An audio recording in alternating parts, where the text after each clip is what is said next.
messieurs, bonsoir et bienvenue à ce journal. 3000 policiers prêts à intervenir dans le département de l'Ouest le 18 novembre en cours tentent de rassurer le porte-parole de la PNH. Par ailleurs, Michel-Ange Louis-Jeune déclare n'avoir recensé que 3 victimes à la Saline. Les avocats des plaignants du dossier Petro-Caribé dénoncent l'ingérence de l'exécutif dans l'affaire Petro-Caribé. Ils réclament l'arrestation et le jugement des dilapidateurs de ce fonds. Les conventions internationales ratifiées par Haïti donnent les provisions légales au juge Aximé Ramoncite pour entamer l'instruction de l'affaire Petro-Caribé. Déclaration de Jacques Séus Joseph, il n'est pas d'accord avec la thèse de Samuel Madistin. L'Office d'assurance véhicule contre-tiers au AVCT a annoncé vendredi un spécial renouvellement des assurances véhicules du 20 novembre au 20 décembre prochain dans toutes les succursales de l'institution. Et puis à l'étranger, 8 casques bleus morts, 10 autres blessés et plusieurs militaires congolais tués. Tel est le bilan d'une opération militaire en République démocratique du Congo. Restez penchés.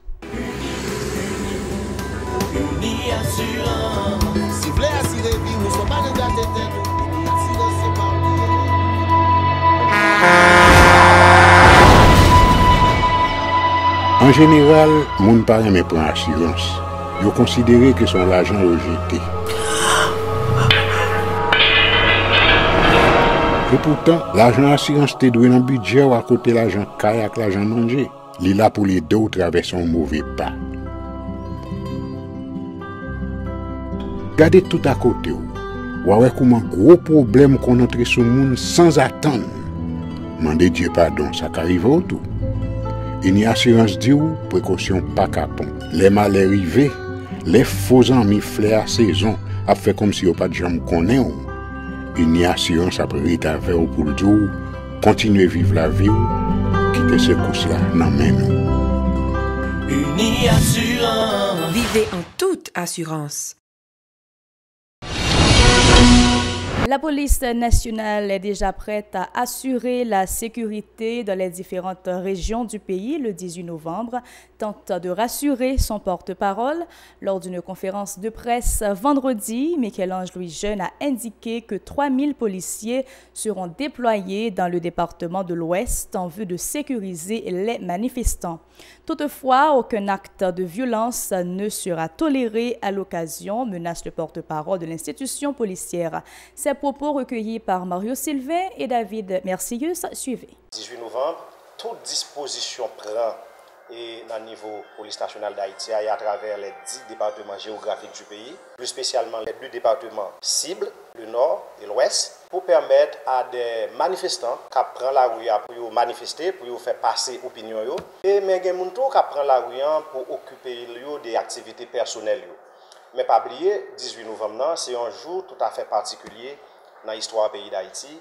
Et c'est un jour où il y a bien évidemment des officiels et qu'il y a des manifestations qu'il y a fait au même tour sur voie publique. Là. Eh bien, PNH a mobilisé toutes les ressources matérielles qu'il disposait, ressources humaines qu'il disposait, pour permettre que chaque monde, dans la sphère d'activité, dans la sphère d'action, pour investir l'espace public. Là. On a rappelé que manifester, pas écrasé, manifester, pas brûlé, manifester, pas coup de zame, manifester, pas volé. Automatiquement, yon moun rentré dans une démarche comme ça, eh bien, a gagné des patrouilles de police, a gagné aussi des autorités judiciaires qui accompagnent les policiers et capable de faire suivi à un monde qui a tendance à poser un comportement de déviance pendant ce moment. Par ailleurs, la police nationale déclare n'avoir recensé que 3 victimes à la Saline, à l'ouest de la capitale, alors que notre reporter affirme n'avoir dénombré plusieurs dizaines. Écoutons à nouveau Michel-Ange Louis-Jeune. Du 9 novembre à aujourd'hui, eh bien, la police, avec autorité judiciaire, a découvert 3 cadavres. Le premier cadavre là, c'est le 9 novembre, 10h dans le matin, dans la rue Plastique des Arts, zone Fort Mercredi, que a découvert le cadavre d'un jeune garçon. Alors que le 14 novembre 2018, il y a Tidé Bonnet, un jeune garçon de 19 ans, que la police a découvert le cadavre, il était mort par balle. et de concert avec l'autorité judiciaire, la justice de paix de la zone, ils ont constaté le cadavre là et ils ont fait suite administrative. Nous, ouais, sur les réseaux sociaux, même Jean Havel, des cadavres que plusieurs monde dit, c'est dans le cadre de l'événement La Saline que ils ont mouru. Mais nous disons que plusieurs unités de police, avec la justice de paix, allaient dans la zone, ils n'ont pas constaté ça. Nous disons que nous pas minimiser ça. Nous pas venir là pour nous dire ça existait comme fait, ni nous pas venir là pour nous dire pas de bagaille comme ça. Nous disons que nous pas minimiser ça, structure d'enquête yo alerter pour mener enquête sur ça et quand tu as joint des faits qui t'avaient avéré, chercher auteur et nous dire ça bien, nous peser très fort sur ça, quel que soit secteur que auteur éventuel ça a appartenu, à ce moment-là la police a bien pour procéder à l'arrestation et traîner par devant l'autorité judiciaire.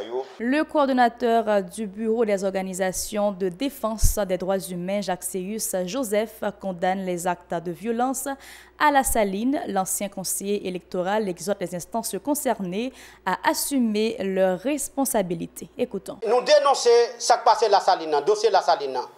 Nous disons la Saline, c'est parce qu'on massacre qu'a fait la Saline là. Nous déjà enregistré 20 morts. Parmi les gens qui mourent, c'est coup de manchette que nous recevons. Ils ont lagé dans Fatra, dans la zone de la Saline, environ 100 blessés. Mais qui a fait crime ça? Actuellement, il y a 3 forces armées en Haïti. 3 forces armées. 2 forces armées officielles qui sont la police et l'armée Jovenel Féa. Et puis, il y a une force armée informelle qui sont gang armée que le gouvernement reconnaît en cachette, qui servent pour pouvoir, chacun a besoin d'intimider les gens, il a besoin de tuer les gens, il a besoin d'attaquer les opposants politiques. Ces forces armées informelles, ils mettent dehors de façon pour protéger la police. Pour dire, si c'est la police qui a fait, ou pas l'indexer le gouvernement, mais si c'est les forces armées informelles, ou dit voler, ou dit crimes divers. Dans ce cas, ça, nous disons gouvernement, que ce soit l'armée formelle, que ce soit l'armée informelle, ce groupe criminel qui commet un crime, l'idée de responsabilité de l'État pour protéger la vie citoyenne. Les avocats des plaignants du dossier Petro-Caribé invitent la population à intensifier les mouvements de mobilisation à travers le pays pour exiger l'arrestation et le jugement des dilapidateurs du fonds Petro-Caribé. Ces membres de la base appellent l'exécutif à cesser toute ingérence de l'affaire Petro-Caribé. Ces propos recueillis par Nancy Constant et Franz Sineus. Écoutons. Alliés, partisans voleurs et Petro-Caribé sont suggérés à clamer au Knam d'Améis pour rentrer dans le dossier Petro-Caribé en phase du instructeur là, oui, pendant que le dossier Petro-Caribé pendant au niveau du cabinet d'instruction. On va clamé au Knam Bral fait, qui est une aberration, une absurdité, et que pièce moun qui compte béa en droit, pas qu'à comprendre bagay ça. Monsieur Manu Militari, il est rentré dans le dossier, hein, pour l'avouer mandat par-ci par-là, bloquer contre moun par-ci par-là, pendant que le juge instructeur a réalisé enquête, a mené instruction dossier. C'est une diversion que yo fait dans le dossier pour le cas troubler moun. Mais ce n'est pas ça simplement. Au cas où tout, ces derniers jours, il y a un palais national qui a voyé monter tout, qui a fait diversion. Côté de ça que la réalisation du procès Petro-Caribé dépend des institutions. Ce qui est une aberration. Que dès qu'on parle du procès, la principale institution qui est compétente, le principal pouvoir qui est compétent, c'est le pouvoir judiciaire. Et j'en toujours dit là, face à tout problème, ça, pour que finalement nous puissions récupérer les fonds Petro-Caribé, nous avons demandé toute population, tout peuple haïtien à la ronde badé, pour nous intensifier la mobilisation. L'Organisation des citoyens pour une nouvelle Haïti au CNH se dit préoccupée par la remontée de l'insécurité dans la zone métropolitaine de Port-au-Prince.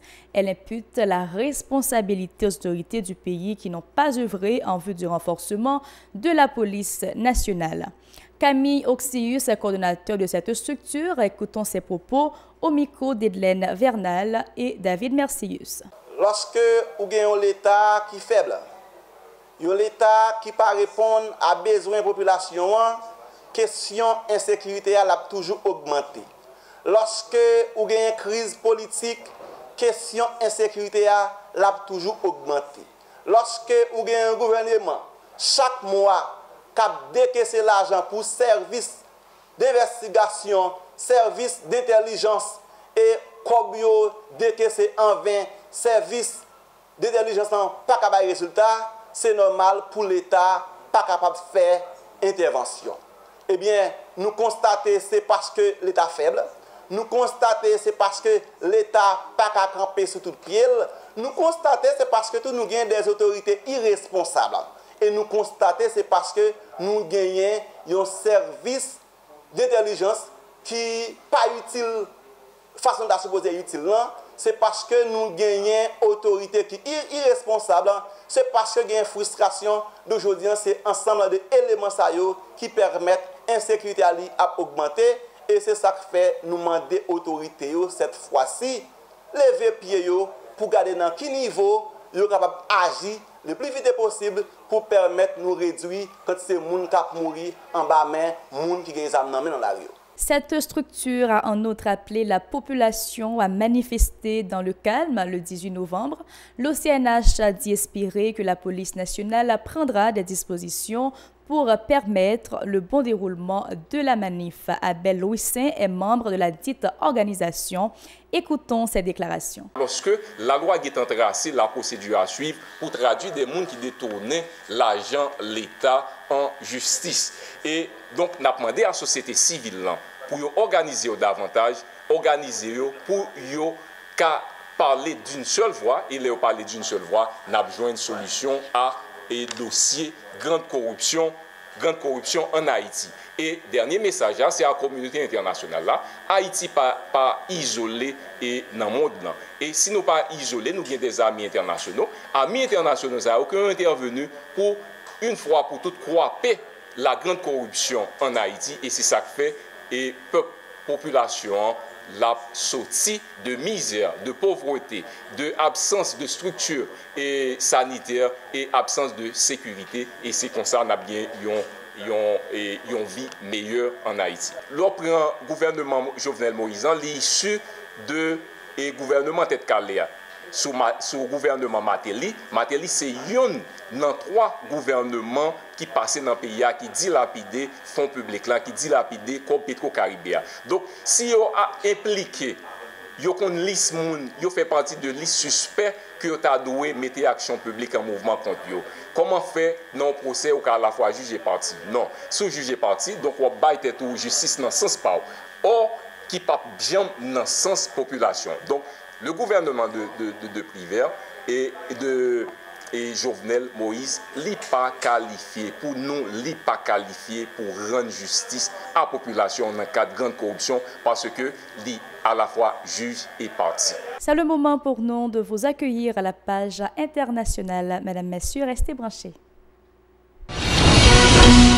À l'étranger, 8 casques bleus ont été tués et 10 autres blessés lors d'une opération militaire conjointe avec les troupes de la République démocratique du Congo contre des rebelles dans l'est du pays.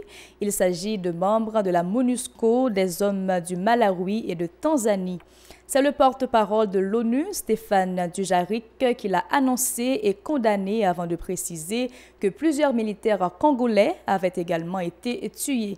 Les rebelles impliqués dans ces combats sont des rebelles musulmans présents sur le territoire congolais depuis 1995 qui font partie des forces démocratiques alliées ADF. C'est la fin de ce journal, Mesdames, Messieurs. Un plaisir de vous avoir informé sur la télévision Pacifique. Bon week-end à vous et bonne commémoration de bataille de Vertières, amis téléspectateurs.